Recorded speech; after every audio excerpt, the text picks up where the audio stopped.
file an application before the deadline. This is why we offer a strategy session for 15 minutes at no cost to you. Not everyone qualifies. First, you need to speak with our cares team. We receive many requests, so we recommend you answer a few questions on our website, greencardguys.com. Our mission is to help people live and work in America legally. Go ahead and subscribe below and follow and share. Talk to you soon.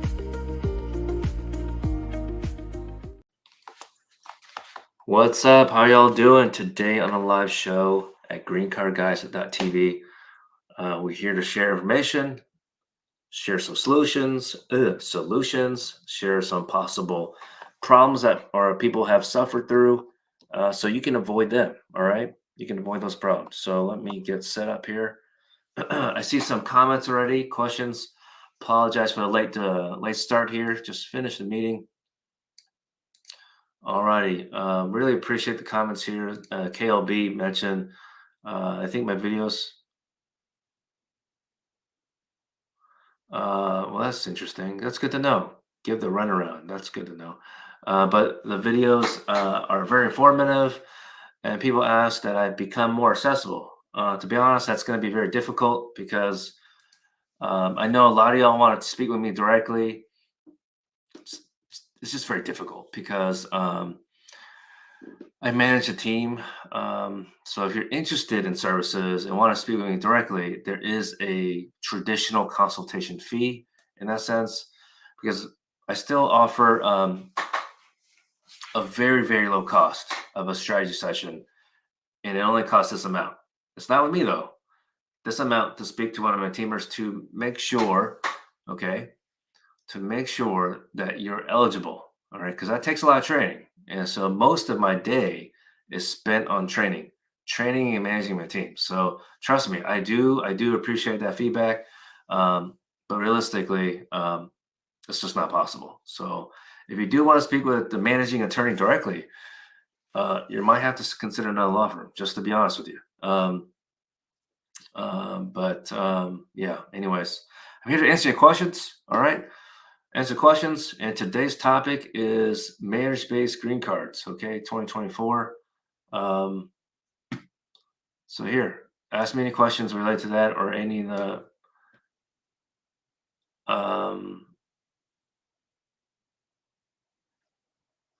yeah, so no, this is great. This is great feedback. I see other questions, comments here. What time is very valuable? Your time is valuable. Absolutely. Everyone's time is valuable, but the pre-interview, we call it pre-qualify. So everyone needs to know this because this is how we do business, to help you secure legal status in America. We have these pre-qualified meetings because the traditional way that's been incorrectly done by a lot of law firms is that they have the meeting directly with attorney.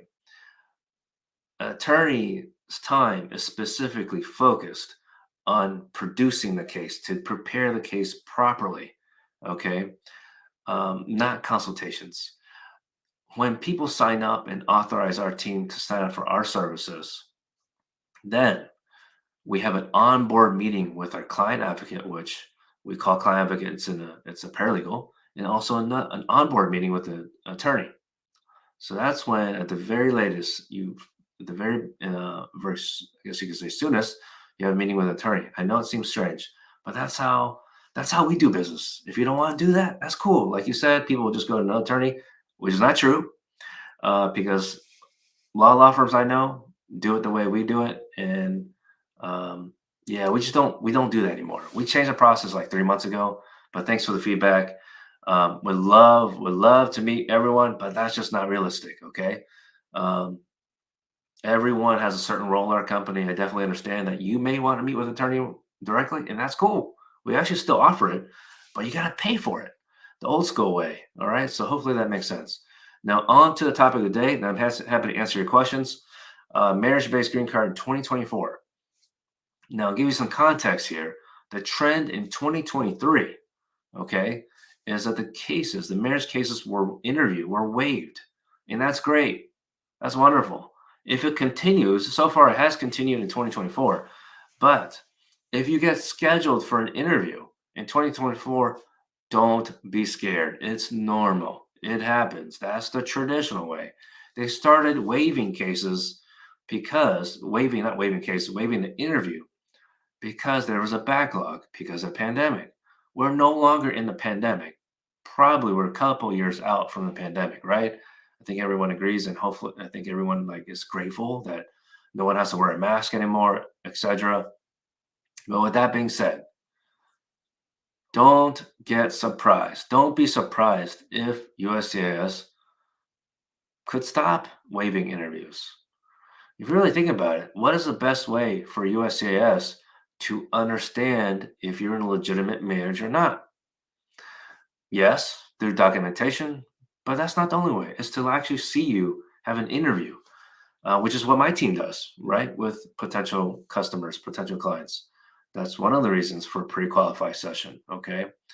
Um, so please don't be surprised about that. Okay. The world will not end before this new trend of waiving interviews. There were interviews. People got approved. Now, if you have filed your case already, please continue asking questions. I'll get down with my topic and answer those questions very soon. Thank you very much. But if you file your case already, you don't have an attorney, or maybe you do have an attorney, but let's say you don't have an attorney right now, and you're thinking, do you need an attorney at the interview? Of course, I'm a little biased. We recommend it. Um, with our law firm, we do offer that service towards the end of the case, even. Most attorneys don't want to do that, but we're happy to do it. But you can't tell us like 1 week before the interview. That's not how it works. Our team, like any law firm, needs time to prepare you for the case, for the interview specifically. Okay. And just practically speaking, so especially in a marriage case where it involves two people, everyone's work schedule is different. Okay. So we want to make sure both persons are ready for our preparation meeting. But with that being said, because we know that your time is valuable, like some people have mentioned, of course, so is attorney time. Um, that we actually have, I prepared myself and some of my attorneys on my team a link to series of videos exclusive for clients. Okay, it's not on YouTube, it's not on a platform, it's exclusive for clients. All right, so that's one of the ways we prepare you for the interview. So don't be scared. But yes, it's preferred that you have an attorney at the interview, because you would not believe the situations that some people have put themselves in, that they revealed certain things that maybe they should have. But we always advocate for the truth, right? But it's wild that people share the truth to the USCIS officer before they share it with an attorney. Okay, so if you have an attorney, utilize their services properly and actually talk to them before the interview. Some of y'all, I just don't, can't put my finger on it. You hire an attorney, but you don't talk to them. So, and if you're wondering, like, oh, how do I schedule? Just give them a call. Give them a call the old school way, folks. And if they give you the runaround, they're like, hey, we're going to put your name down on this yellow notepad and they'll call you back tomorrow, but they don't actually call you back. They don't call you back for a week. They don't call you back for a couple weeks. And you're like, holy hell, my interview's in 1 month time. Like, this is getting ridiculous. So that's why our team has a workflow, has a certain process to get things done for you. Like, I spent 1 hour the past 2 days, and I'll be doing it continuously for the next month to make sure in every single scenario with our law firm, our business has had a standard operating procedure. And I hope you appreciate that. Just like when people are interested in our services, we have a standard operating procedure to have a pre-qualified meeting before you meet an attorney. That's just the way it's done with our current team. And if you don't like that process, there's many other immigration attorneys. Um, and that's cool. Everyone does it differently. But, so we have the same thing, standard operating procedure, certain steps when we receive the interview notice. So in interview notice, we don't wait until the week before the interview to contact you and say, hey, we got to prepare. That's not how we roll. As soon as we get the interview notice, we call you the same day, get that meeting scheduled to prepare, send you the video for the um, to prepare you. Okay, videos. All right, so let's get down to it. Answer some questions here. Whether you're on a Instagram, TikTok, or YouTube or Facebook, welcome to ask a question here on TikTok. I forgot to take out this effect of the sombrero, so hit me up with some likes if you appreciate the sombrero. Let's see here.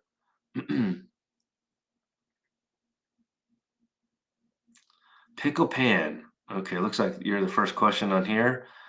How long does it take to get a visa interview after submission on a DS-160 and paying the fees to USCI NVC? So there's a couple of things you need to do, but I know there's not enough characters there on TikTok.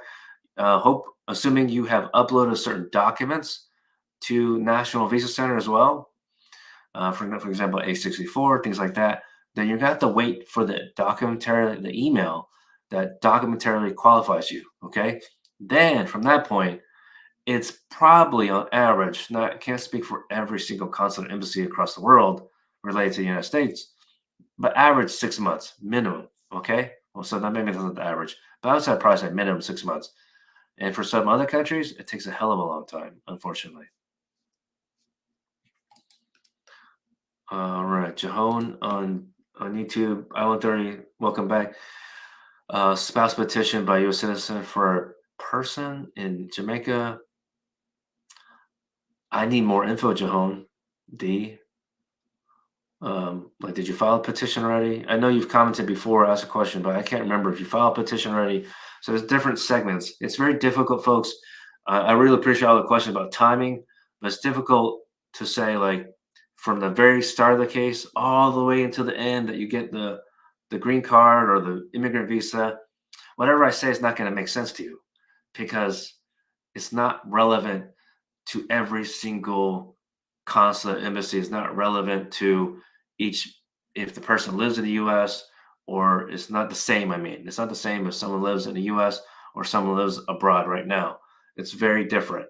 Okay, but I'm happy to share our case experience, but it's usually per stage of the case. Okay, let's see here. By the way, on TikTok, they've been, I don't know if it means they're doing a good job, but they've been hiding some comments. Please know you don't have to copy and paste your comments. If you already commented a question or experience, I'll see it on my end. I just have to approve it when I get to it. So Chitra on TikTok, similar question. How long does I-130 get to approve for a spouse? So you're speaking specifically about the petition, step number one. So if the spouse is in the US and you're able to apply for adjustment of status, which doesn't sound like it for you, then that's generally 3 to 5 months with the interview waived. Now, if the person is abroad, then that's generally 12 months, unfortunately. It takes a bit longer. Because I believe, in my personal opinion, and professional, I guess, because there's a 400,000 cases backlogged with National Visa Center. That's a reason for the U.S. government, USCIS specifically. They have no rush to approve a petition when there's a huge backlog over the National Center side for the interview. All right, let's see here. Please know I don't mean to skip anyone generally because TikTok at least moves it around pretty quickly for some reason. All right. So by the way, if you're just now joining, I know on TikTok I got Sombeto. Please know I practice immigration law. All right. Ting Law Group, Green Card Guys Law Group. So we're happy to answer any questions that we can in a short time frame. I'm usually on for at least 30 minutes to an hour. Alrighty. All right, M on TikTok has a VAWA case pending since September. You only receive the prima facie. Is this normal? Yeah, it is normal. September 2023, I'm guessing when you sent it. I-130, I-360, I mean. Did you also send a 485 application if you're able to, if you're eligible? Yeah, it takes generally 3 years. It's a long time, unfortunately. I don't know why. I would think for VAWA cases specifically, they should process it faster. Oh, I see your follow-up comment, M11828. September 2020. Okay, thanks for clarification. Yeah, so what is my math there? 21, let me do some finger math. 21, 22, 3. So you're about 3.5 years. 3.5 years. So yeah, if it gets to 4, I would say if it gets to 4 years, then you may want to contact us to file a lawsuit. But the average is 3 years, 36 months. Okay. But I mean, technically, you're past 3 years. So if you want to contact us anyway, you're welcome to do that. Okay. And by the way, if anyone's interested in our services, please know, as I mentioned earlier, our steps, as I always mention on live shows, is step number one that you have to do. If you know, you just put out there up front, you're not going to, the first meeting is not with an attorney. I don't hide things. I've been saying this ever since I changed the process to make it more efficient for you, since your time is valuable, but so is our time, because we need efficiency in our processes. So, first meeting is not with an attorney, okay? But they are trained every day to understand the process, okay? They cannot tell you the law, okay? But they can verify if you're eligible or not most of the time. It can get a little complex. So in that situation, then they invite you to a meeting with an attorney, okay? But if it's a pretty standard thing, folks, you're not going to meet with an attorney from the get-go. That's just not how it works, okay? Just to give you an idea. But if you're interested in our services, then or you want to pay for a traditional consultation, go to our profile link, okay, up here. And after you click that, eventually, right below the picture is a link to fill out, answer a couple questions. You're going to get redirected, pay this amount of dollars, okay, folks. I think it's less than most eggs, a dozen eggs, and less than a cup of coffee at Starbucks. So I hope you're willing to take investment of at least this amount to speak with one of our team members to verify you're eligible and verify that you're eligible for our services. Okay. We really appreciate it. Happy to help.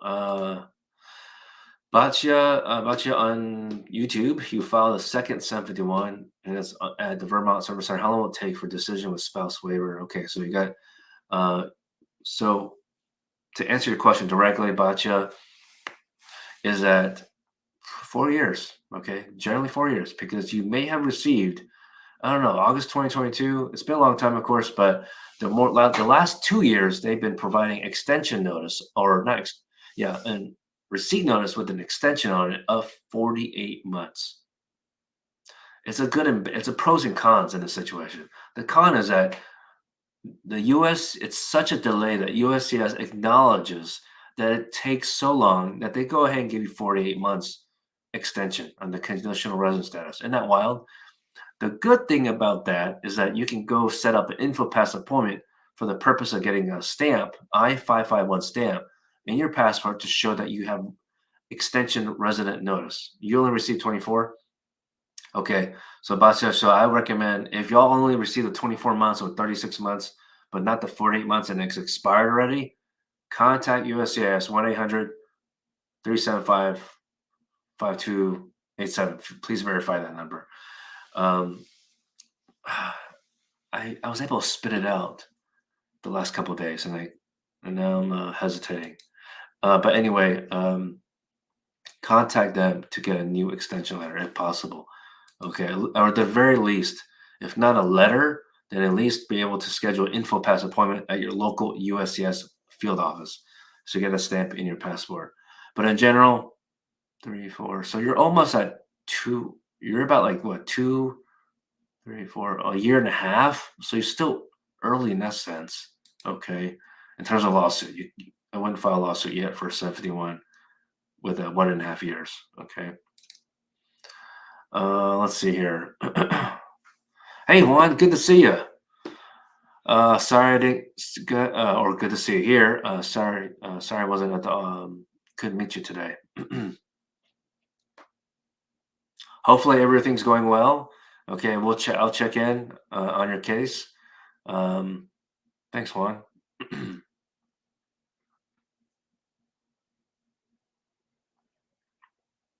That's the thing, folks. I really appreciate when clients join live too, because if something's going wrong in your case, you can keep me accountable.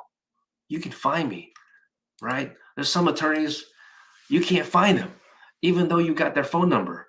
They won't call you back. They won't answer the phone. That's similar with a notarial service. They might not answer your phone.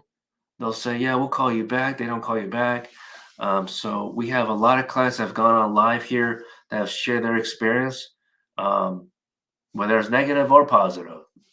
Of course, the majority of the time is positive, and I'm very grateful to my team. But with that being said, I'm just sharing this because even though I got my logo right here, my law firm, I could be wearing a sombrero on TikTok, and you don't know if I'm a lawyer or not. So if you're going to be on other live shows or whatnot of other lawyers, any professional, you got to. The best way to make sure, folks, is because I see this question here about like best way to find an attorney. Go to the Google profile page. If they do not have a Google profile page, I mean, even honestly, even if you're looking for a plumber, okay, I just paid for a service of someone help my garage because it wouldn't close with the remote control, right? So you got to check out the Google profile page, just like any other service you're looking for. If your attorney doesn't have a Google profile page, that'd be a little strange, right? If they're proactively, of course, helping you out.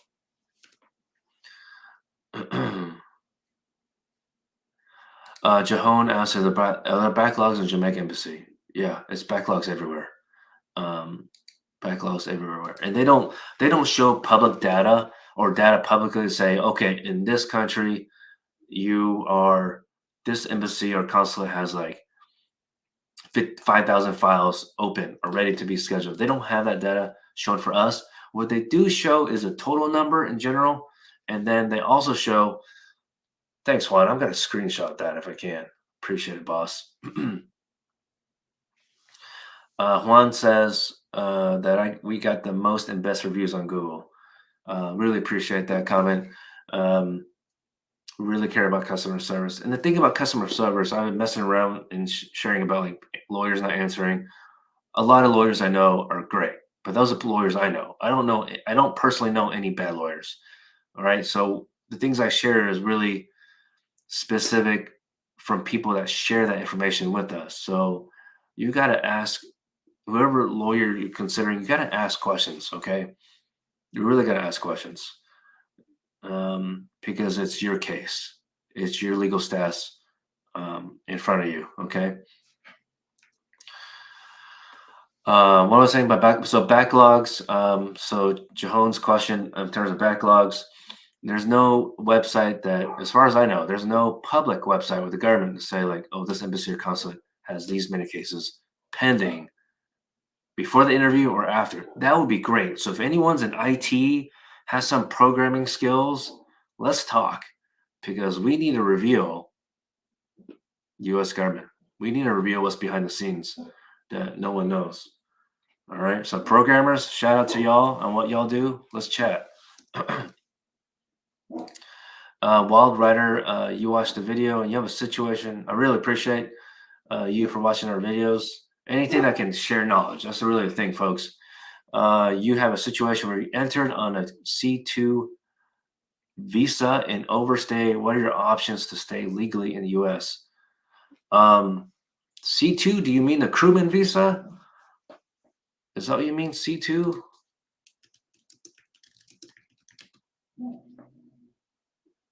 Oh, okay. Yeah, no. Oh, that's interesting. This is the a visa through the UN, diplomatic transit. Okay. So let's chat about that. Okay. That's not a common visa I see every day. So thanks for asking. Let's chat about that. Okay, Wild Rider, contact us right up here. Get you scheduled. Um, by the way, most of the time, even though you don't meet with an attorney in the first meeting, okay, our attorneys do take a look at the case files before the meeting. Okay, we really try our best in the morning or the day before to look at the case file beforehand, so they can verify. All right, let's see your eligibility. Let's see. Okay, next question here. On TikTok, Christ servant, you're waiting for interview date. Next stop is a listing for the Marines. Thank you for your future service. Appreciate it. Um, and where are you at? Is it for AOS or abroad? Consulate processing. So, folks, even if you already filed your case, don't be shy. You're welcome to follow, subscribe, because I may share something that will be relevant to your situation. Okay. Or, as always, you're welcome to ask a question here because there are some scenarios. It's not a quick question in a sense. I always think it's interesting. People say, "Oh, it's a quick question." Sure, but sometimes it's long. It's a long freaking answer for me because attorneys like to talk, but also realistically, just make sure that verify your situation so you have the right information in front of you to take action or not take action. Okay, so we got Rocha Natasha on TikTok. 212 is pending for 3 years now, and a 601 pending for 5 months. Do you think they look at both? So even though both are filed to the same agency, USCIS, they're handled, I believe they're handled by two different offices. Okay, so but they don't look at both at the same time. Joni, can you DM me personally? Yeah, you can DM me personally. So that's the thing. Whoever's on like YouTube, it's more difficult for some reason. They don't have like a direct messaging platform, even though it's Google. Google Profiles a messaging platform. But on TikTok, Facebook, Instagram, you can message through there. Um, to be honest, most of the time I'm on TikTok to answer questions, but sometimes my one of my team members, Maria, does respond, and I asked her to just let people know that if she's responding, that put her name there, so no one's like what do you call? We don't want someone to assume it's me every time because I just don't have that time to respond to everyone, but I really try my best. um, let's see here.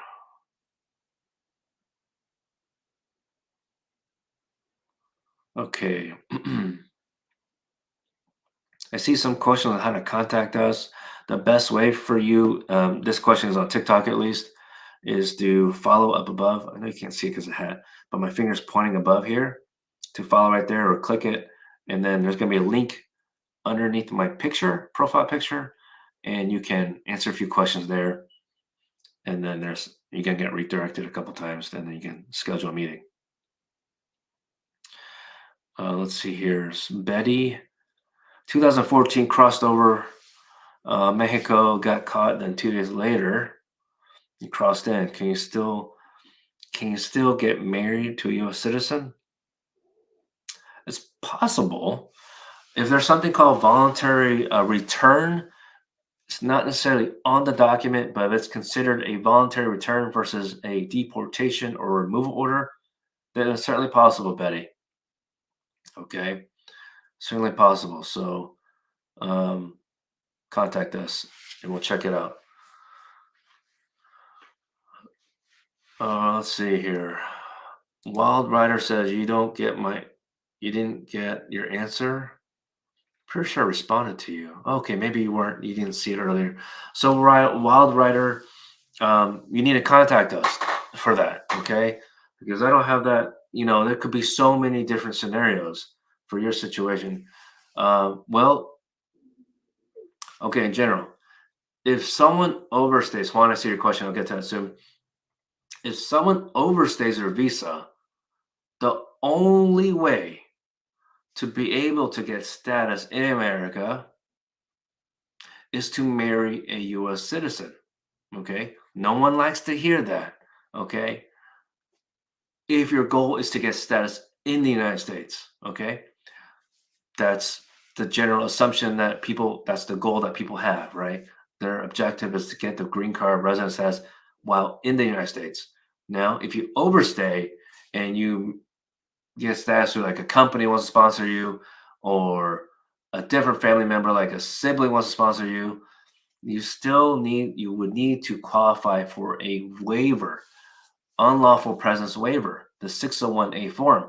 And to qualify for that waiver, okay, I didn't mean to go through this whole long answer. See, there's another example. Quick question, but long answer.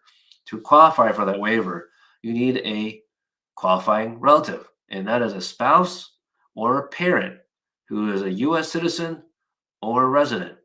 So many of y'all don't have that. Thanks for the balloons. Appreciate that. I didn't know that was possible on Instagram. Finally get some activity on Instagram. Okay, cool. So Wall Rider, hopefully that helps. Nothing specific to C2 visa in general, non-immigrant visa. But so I don't know in your situation. That requires definitely a meeting, a session with our team members. Okay.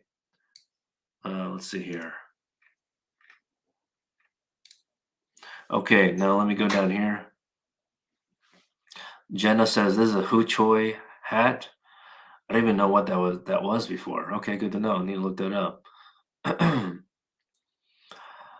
Someone asked if I offer free consultation, how to contact us. So I mentioned how to contact us. Now, free, it's technically not free anymore. It is this amount. It's less than a dozen eggs and less than a cup of coffee at Starbucks. So, and the thing is, we start requiring that because there's been a couple bad apples that scheduled, that no show, schedule, no show. So maybe that's obviously personality, what they invest, what they think is important, not their own priorities. But we do require this amount. Now, considered like a reservation fee. We want to make sure you show up because we're here to help you, serve you, to obtain your legal status, to help you live and work in America legally. Go figure. All right, especially those conservative folks that don't know what we do. All right, so for Juan, I'm going to look up your processing time for 881. My stomach is grumbling. In the meantime, while that's pulling up, my internet's a little slow. Okay, Latoya on YouTube. If your friend just got DQ'd after her mom filed for her several years ago, great. Ooh, so I'm sorry to hear that about your mom. She has an interview coming up, but unfortunately, mom passed in March. Um, that's tough. That's really tough. We've been getting a lot of questions related to the sponsor passing away. I think I definitely need to create some more resources for y'all because it's very, very limited exception. Please don't take this information. This is a good opportunity for me to say that I'm sharing legal information, but if you want legal advice one-on-one, you definitely need to speak to a law firm one-on-one, not on social media here. But I can tell you right now, Latoya, the general rule is that if someone is able to continue on in the process, you have to, it depends on the timing of the stage of the case. The person has to be in the United States, okay? But there's a website, USCIS website.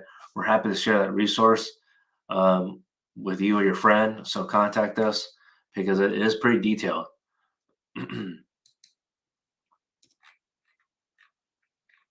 Okay, let me switch over to other platforms. Let me get back to Juan here on Instagram. 881 is what you're asking about. You know what? It's not even in the freaking Juan. It's not on the list on the USCS case processing time website. It's not even on a list on a drop down. So that's ridiculous. But we find out more information, we'll let you know. Okay, Juan. let me check in with some colleagues on that one. All right, let's see here. Hope y'all doing well. Let's see. Simran asked about receipt notice delays. Receipt notice delays, that has been happening. Fortunately, not with us, but some of y'all have commented, share that experience that you've received some notice delays. You haven't received your notice within like three weeks. So usually you get your receipt notice within 3 to 5 weeks after your package has been delivered. Please know, by the way, some of y'all do this because we email the tracking delivery, and we have some clients that check in and look at USPS. And so when you're filing your own case, when you mail it through USPS, or USPS tells USCIS to come pick up the cases, all the applications, whatnot, because it makes sense logistically. There's so many. When it's a PO box, for example, there's so many cases files that it makes sense for USCS directly to go pick it up. But technically, it's been delivered. Okay, so if you see on the online like it's still at USPS, that's the reason why. Mhm. All right, let's see here.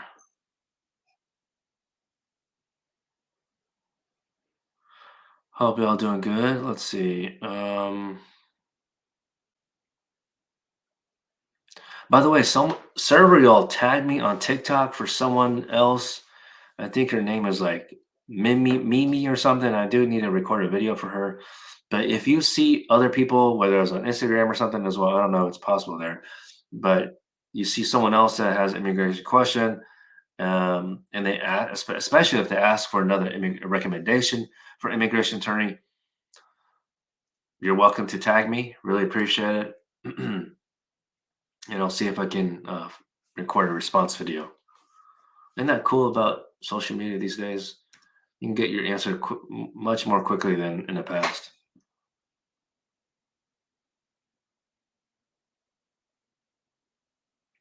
How much to renew your residency? Now, this is a response to Anna Fernandez. So, if anyone's wondering, do you renew the residency or do you remove the condition? So, it depends what kind of status do you have now? Do you have conditional resident status or do you have permanent resident status? So, even though you may ask a more detailed question like, how much is it? We want to make sure as attorneys, which application is it? What is your status right now?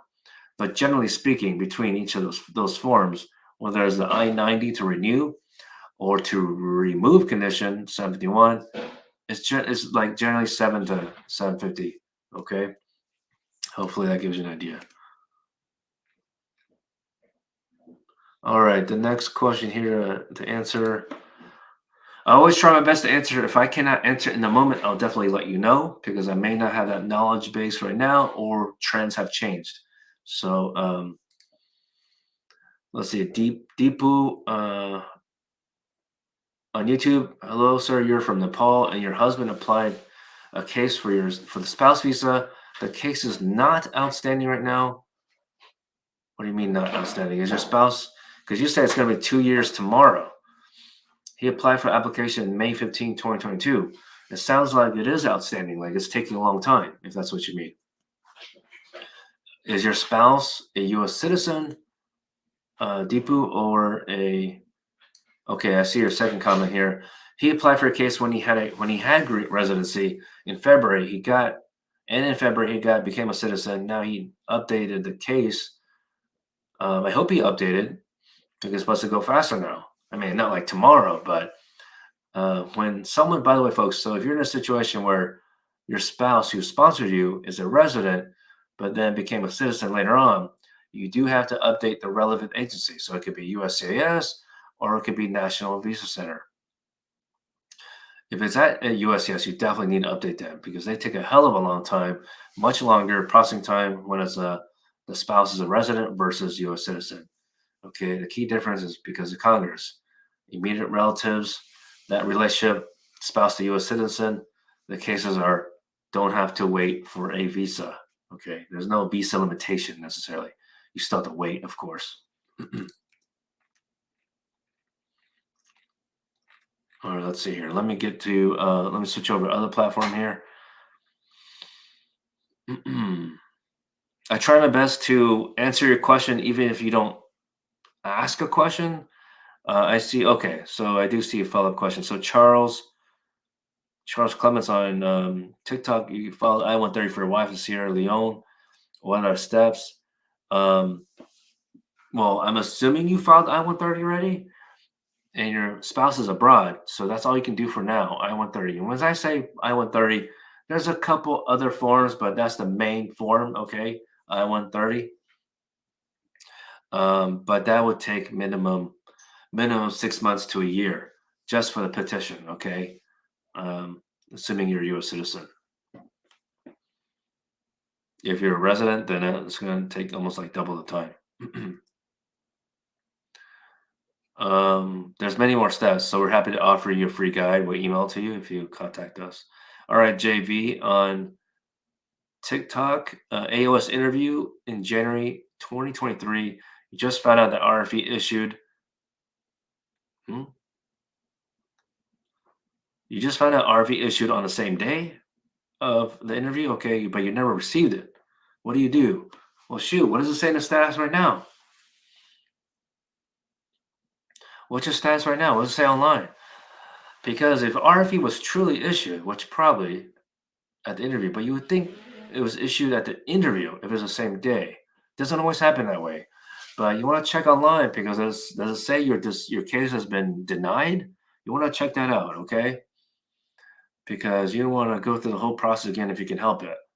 Because if it was issued January 2023, that deadline has long gone. It's passed. Because usually deadlines are either 30 days or 87 days in general, okay? Alrighty, let's see. Let me switch over to the other platform here. Thank you so much for all the questions. Please know if you're interested in our services, to let y'all know again, just touch base here. The first meeting you schedule with us is not with an attorney, okay? Unless you pay for that consultation, all right? Which on certain platforms, I can't say the price. You can see it on our website. It's all out there. I help other attorneys with their website because they don't share anything. I don't understand why, but it's all out there. You can check it out. Our fees, greencardguys.com. But what we do is I train the team every day. They're probably tired of hearing me. Sometimes I join the live show to listen as well if they have time. But here's the deal, because I train them, they're able to verify if you're eligible or not. They will know if it's complex. When it becomes complex, then we definitely get an attorney to visit the case again, even though they do check it before your meeting. Okay. So please know attorney eyes have looked at the file. Okay. All right. Let's see here. Jahan, your wife traveled to Jamaica 9 times. Does that help on I-130 filing? I don't see how it could help or not help your that case. What does a travel have to? I don't traveling based on I-130 filing does not matter. It's not a question that they would ask. Do you mean in terms of like um, proving your relationship in that sense? It could be helpful. You provide that flight itinerary, but that's not required. Most people, when it's a marriage case and one of the spouses is abroad outside U.S., they don't they don't worry so much about the traveling in that sense because you got married together. So typically you have to get married in person. Let's see here.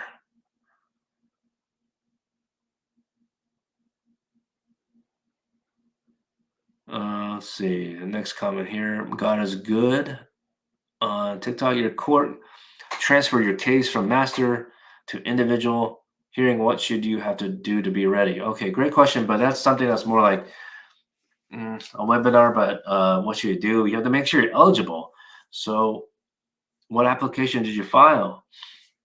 If you don't have an attorney already and you have a individual hearing for immigration court, I pray to God that you get an attorney because that is a very last step. Individual hearing, we also call it merits hearing. Merits in law means facts. Okay. It's a factual hearing, meaning it is a final hearing in court, which means the result at court in the final hearing is the result. The result could be deported, meaning AKA order removed, or your relief, the application you submitted, would be approved. So you'd be granted resident status, for example. So if you don't know any of that, that is a good sign, and you have a court case, that's a red flag that you need to hire an immigration attorney. At least talk to one, okay? But I can't go through the whole thing with you in terms of how to be ready. But what we do, I can, because I don't know your actual case.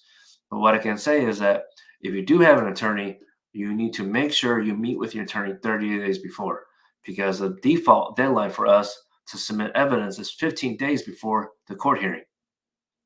Okay, 15 days. That's not much time. Okay, because even 30 days to meet with the attorney before the hearing, that's not much time either, because that gives your legal team about 2 weeks, all right, to get evidence from you, submit it. So actually, if we have a case for us personally, have a case that's like at least 6 months, then we have a 6-month rule that we check in with you 6 months before the court hearing. If there's any evidence we can collect from you, so we can organize it, blah, blah, and send it to court for the judge to see it and the government attorney. We're all about being proactive, okay? Bonita Juanita.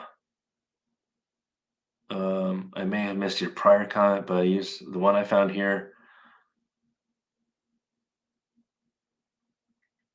The one I found here says your lawyer told you have to wait until your court date this year, this December, and there's nothing else you can do. Well, what is the other situation? What else? Like, what did you apply for? Do you have a marriage case? Thanks for all the roses, Betty. Really appreciate it. What did you apply for? I'm scrolling up, I guess, to look down here, see if you have any other comment here, real quick. Oh my goodness. You're waiting for EAD. Okay, I found one of your comments here. Let's see. I'm trying to go quickly, folks, to answer as many questions as possible. It is pretty difficult to do that. I used to go faster, much faster than I am right now. But Bonita, what did you file? Do you have an I-130 on file? Yes. DHS offices are hella slow. That is the Department of Homeland Security for the government attorneys related to court cases. We always contact them to see if we can get the court case dismissed, okay, before the court date. That would make sense to save you some time, right? And save us from having to go to court as well. But in most scenarios, unfortunately, it does require to show up to court to get that case dismissed, okay? So, but there are scenarios for us that we've been able to get it dismissed before the court hearing. But sometimes it has to be closer to your court date. So for Bonita Juanita, that's in December this year, and that's because Department of Homeland Security is unorganized. They're very inefficient. They don't have a good workflow. Um, Man, the way I set up my team and how we do things, I wish I had the ability to do that for the government, at least for immigration. Man, it'd be quick. It'd be quick, but they don't want that. Okay. USCIS does not want to be that organized. They don't want to process your case that fast. They really don't. Think about it. All right, let's see.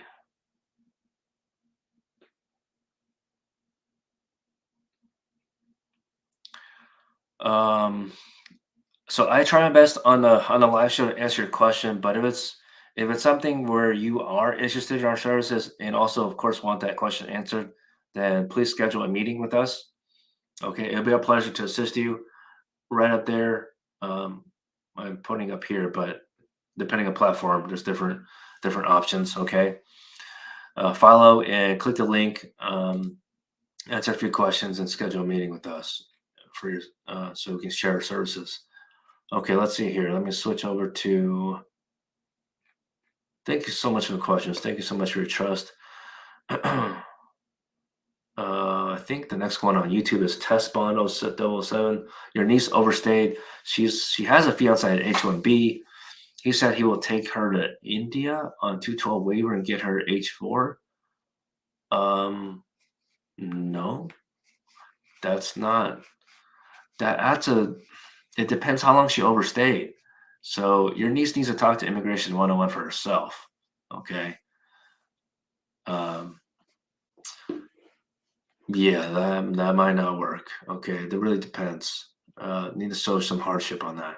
At 212, yeah, your niece needs to talk to a lawyer 101.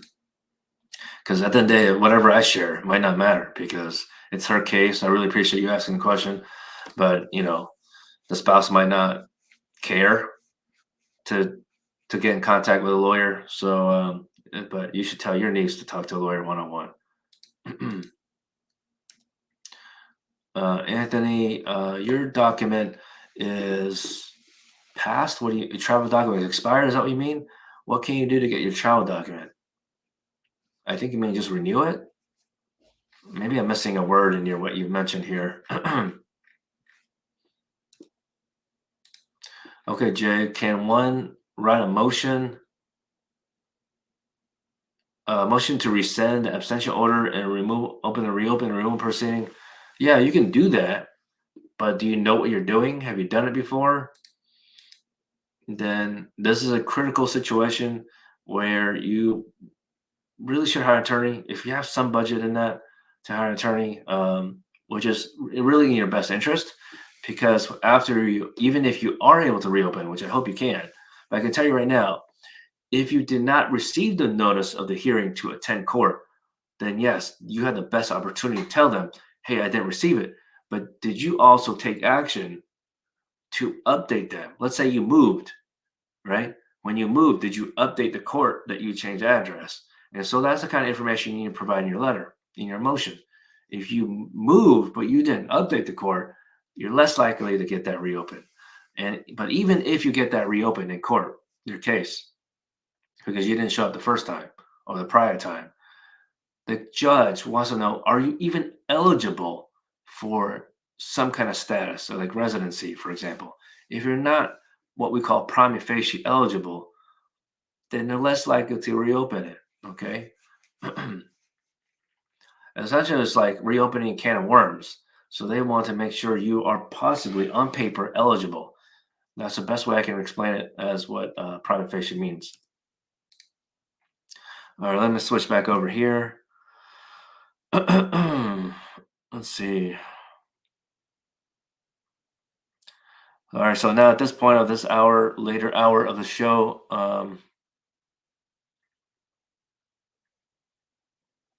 I I start skipping some questions because I answered it earlier. So I apologize if you weren't on the show earlier to hear that answer. Let's see. Risa on TikTok, congratulations, you have an interview soon. Your daughter's petition is still under review. Okay, that's good. That's good. I don't know if you had a follow-up question.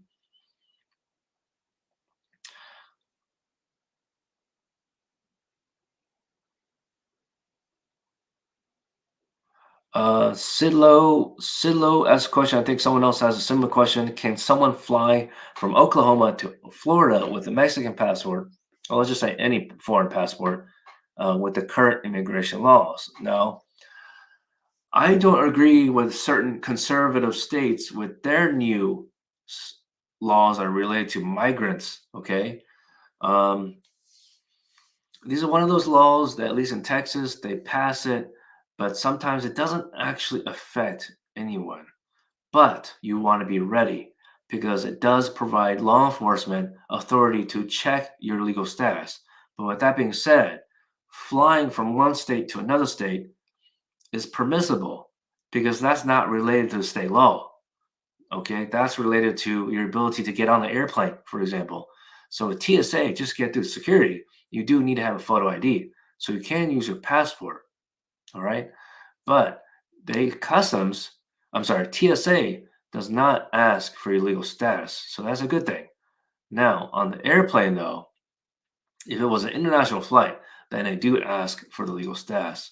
But within the United States, domestic, all right, they don't, as far as I know, at the time of this video, they don't ask. TSA does not ask for legal status. So the concerns about the conservative state laws are important to know, but that's not related to traveling on flying on an airplane, okay? At least as far as I know. I don't know. I have not read every single state's conservative immigration law, but I have not been made aware that it's related to traveling by flying. I mean,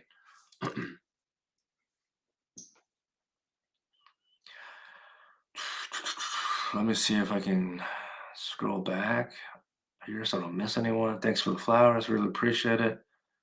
Thanks, Betty. And Kane on TikTok asked, you put in I-130 for your husband in December 2023, so it's been about 5 months, 6 months. You applied for expedite request, got got based. What do you mean got based? On your pending deployment is what you mean? You're about to be deployed, or you have been deployed. Um, Yeah, you could try to use that information, but I don't know what your actual question is. So, folks, I do receive questions about like expedite request. Please know USCIS does not free for all allow you to submit a request unless you call it. Okay. All right. I really recommend if you're going to submit one, do it on the website chat and talk to Emma. As far as I can understand, there is a human on the other side with USCIS on a website chat. But here's the thing, that's the more efficient way. Because if you're going to call in, it's going to take 30 minutes. And pending deployment, it got denied. Need assistance. Okay. So chat with us. We have a free guide about it, but you have to know the context here. Okay. That that was created because of the pandemic. So was it 2020 around that time? There is no longer a pandemic. So, but they still are allowing expedite requests. So please know it's very limited scenarios. We've even tried it when a person is a client is pregnant and they denied that request. But when there's a health complication, especially with a pregnancy health complication, that has worked. Okay, so just different scenarios. I can't guarantee if even in this situation. And Kane, you said pending deployment. Um, yeah, it doesn't. That's not gonna work necessarily unless there's more information. How does a deployment affect your spouse's ability? Why even if you have depending deployment, like, is there something in America that your spouse has to take care of? Maybe the house, or maybe you have a child together. Maybe you have a child from before this marriage that need to help take care of, right? So that more information, not just the deployment, because they could say you don't have any other family members, or they're not going to know your situation. You got to provide more facts, okay? So that's an example how our team thinks outside the box. That I train my team on things like this because if a client tells us you got pending deployment only, we ask a hell of a lot of more questions um, to make sure that help you. Hey, that's a nice lyric here. Thanks, Hino, Hinfo. This audience member here, follower here says, where immigration troubles often bloom, Ting Law stands out, casting away the gloom. With eyes of compassion and a heart so kind, unite families, leaving no one behind. That is so nice. Thank you so much.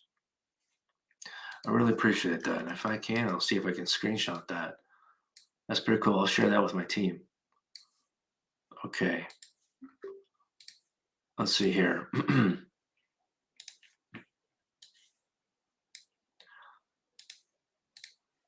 So more questions. Sí, señor. Sí, señor. Buen día. Hab- Hablo español, poquito. Um, Mi equipo tiene miembros that hablan español. Absolutely. More team members that speak Spanish better than I do. All right, I need to remember to have a cup of water here or something because my lips are getting dry answering y'all's questions. Let's see here. Thank you so much for your questions. Please know if you're new to our channel, this is greencardguys.tv. We do try to go live Monday through Friday. There are some days I can't make it because of certain meetings. I just can't change the time. But happy to answer. I can stay on to answer two more questions here. Um, let's see. Um, your mama on TikTok with a new Real ID Act coming up. Can people with foreign passports still travel within the country? Yes, you can because, well, in general, Real ID Act doesn't take effect until May 2025, as far as I remember. Okay. Hey, Daniel, I see your question. I think is the same question, YouTube and TikTok. Okay, so you're Peruvian. You're planning to move to the U.S. in search of job opportunities, looking for legal pathways. You have a technical degree. You got certification, driver license for vehicles. Okay, Thanks for asking. So this is one of those, if you can DM us on Instagram, your name, email, and a topic. So this topic would be um, put like company sponsorship. So we don't have we don't help with recruitment, of course, in that sense, like a job opportunities, but we do help with considering sharing options for work visas. Um, And you mentioned something about moving to the US. So if you have a visitor visa, try that first. Okay. I think that's what you mean. Like you want to maybe visit US, but you need to know the basis of knowledge, right? Some knowledge about the visa types. Okay. So put your resume together. You can go ahead and if you're outside the United States in general, for anyone else, put your resume, build up your resume. Okay. That includes working in your country where you are now, build it up, and then apply to jobs here in America. So at least you get an understanding of our process and how we do things in America. I think that will save you a lot of time. But traveling here, um, first, I don't think that's a good I don't think that's a good move in terms of paying for a flight costs money. So do all that research first, and then let's say schedule for interview. Some companies don't mind that you could be abroad, but I could be wrong. But it wouldn't let's put it this way. If you get scheduled for an interview in America and the company doesn't know you do not have legal status in America to be able to work, then I still don't recommend you traveling to America just for a job interview because they might not move forward once they realize that you don't have the legal ability to work, right? So you want to make sure they know that beforehand. Don't waste your time or their time and flight costs. So just to share, maybe you already knew that and thinking through the process here. All right. This similar information, this advice is also for people who are crossing the border without a visa, because some of y'all have good solid resume that you could actually use before you cross that border. Okay, because once you cross that border without a visa, it is possible to get legal status, but it's difficult. It's very difficult. Okay. um, let's see here. Okay, I really appreciate the questions. If I didn't answer it, welcome to join back live tomorrow. I do want to make it more efficient for y'all though. If you have a request that needs to be answered much more quickly, and you're not asking for like services, but you just have like that one question or two questions, then we do offer the opportunity to schedule a consultation with an attorney directly. Okay, that is paid. You got to pay more than this amount, way more than that. Okay, it is three digits. I can't say it out loud on social media here because they'll ban me. They don't like us talking about fees. But you can go to our website, greencardguys.com, and we absolutely are happy to point you in the right direction. Okay, thank you so much, and we'll see you tomorrow. Y'all know what to do.